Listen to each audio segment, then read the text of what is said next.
I remember a lot of times when I was a teenager feeling lonely. And I grew up in a time before cell phones, before social media. And the way you would try to hang out with other friends was by making plans. And that was either by the phone to someone's house or maybe at school. And there just was a lot of time when there was nothing to do. And I always imagined that it was just me. These days, the way kids are growing up is they don't have to imagine if it's just them. They can actually see it, whether it's by seeing someone's location on Snapchat, seeing pictures in real time being posted about kids, friends of theirs who are hanging out and you're not invited. And overall, the isolation and loneliness that comes just naturally through the teenage years is exponentially greater. And loneliness by default is uncomfortable. It's just not a really good feeling. Now, solitude is different. Solitude can be productive. Solitude is something that I want all kids to learn how to appreciate and receive value from. But loneliness, underneath loneliness are these deeper psychological questions, particularly around mattering. The questions underneath loneliness are, do I matter? Do I have value? Do I add value? And as I've been digging in the past few months into the psychology and science of mattering, I've been discovering new perspective that really ties so much of the work that we do together through YouSchool. I want every single kid to recognize that they do matter. And I want them to have experiences of that. And what is starting to make me cringe more than ever are kids who I'd call them gray kids, kids in the middle, kids who don't get seen, kids who are neither super charismatic and popular and socially extroverted, nor problems, negative behavior.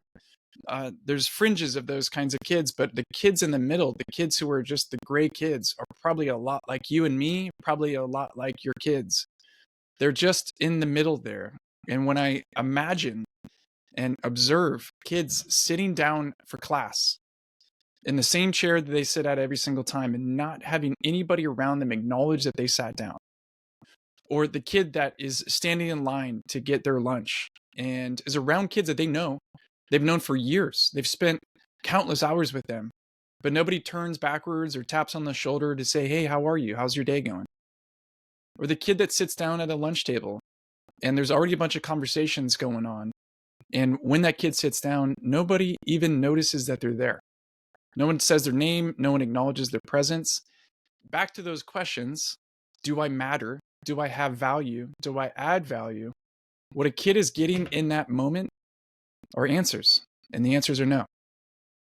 Kids who don't feel like they matter do not do well. They don't do well on any way you slice it. From mental health to academics to their future, kids who feel like they don't matter do not do well.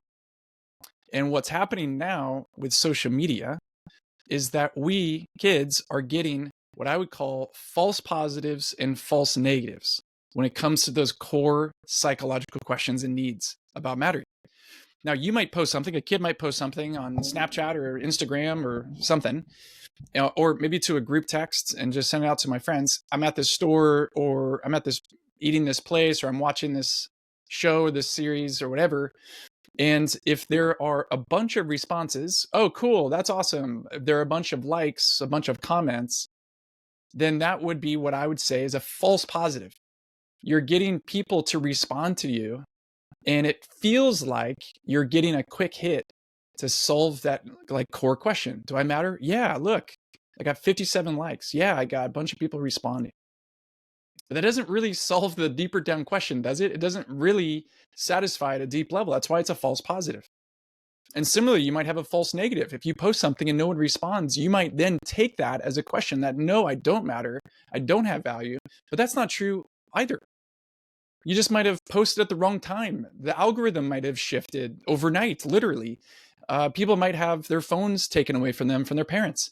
And if you're a kid expecting to get a certain amount of response and you don't get it, it can feel crushing. It can feel like I'm getting the answer, and the answer is I don't matter. I don't have value. False positives and false negatives. So how do we kind of consider that? How do we navigate through that? Because those are significant things that are happening to a kid in a real moment.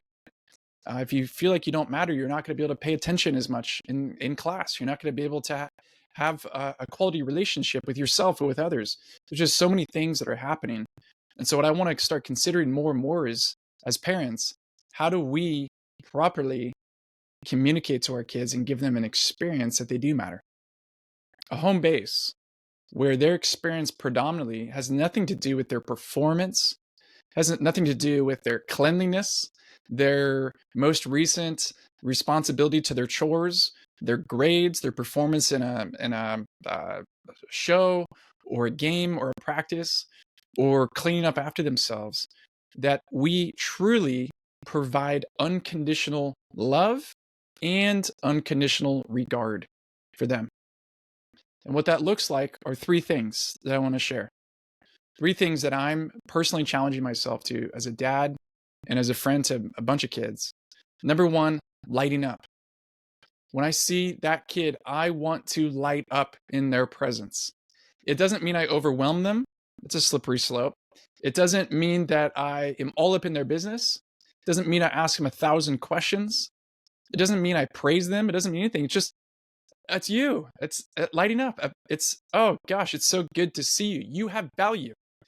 You matter. Your presence here matters. I want you to know that. I want you to feel like when you're around, that everything else goes better. Secondly, I want to be curious and have a kind of insatiable curiosity about their lives. Again, it's a gray area. It's a fine line between being curious and being annoying. But if you're lighting up when you see a kid and they're responding well, to me, that's a green light to be curious. And oftentimes I will specifically wait for them to start talking and then get curious. I don't start off with a question. How's your day? How's school? Blah, blah, blah, blah. They're going to get defensive. They're going to shut down. That's how teenagers work. But if they start sharing, by all means. And that curiosity and not getting distracted, not looking at your phone, not giving them a pep talk, not giving them a warning, not making fun of them, which is what I see a lot of adults do to kids, kind of being sarcastic and being funny as a way to bond, but actually being curious. Tell me more about that. Oh, that's so interesting. What do you think about that? Or what do you like about that? Or are there other kids there? I mean, just being curious, taking it to multiple layers down underneath the surface. You're going to be communicating. You have value. You do matter to me. And finally, the third thing would be to mirror back what you're seeing in them. When you do this, it really makes a difference. When you're not here, I notice that there's something missing. If it wasn't for you, fill in the blank. I want to mirror back, oh, that's so funny that you said that, or that is such an interesting idea, or that is such a good idea, a great suggestion. I think you're right. It's those sorts of communications to mirror back that you have value. So we don't want to give our kids a chance to live in the false positives and false negatives. We want to provide for them the security and support of a community of love that surrounds them with unconditional love as well as unconditional regard. And the foundation of feeling like you matter is the foundation that's going to set your kids up, my kids up, for a lifetime of happiness, health, and success. Love to hear from you what you're doing to communicate to your kids that they matter. And let's grow together and learn together. If you'd like to learn more, we have tons of resources on YouSchool.com. I believe that's what it's called. More episodes you can subscribe to on YouTube and audio podcasts. Love to get a review. If this is helpful, please let us know.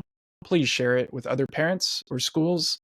And we are on the journey together with you to make sure that every kid has everything they need to thrive as healthy, happy adults.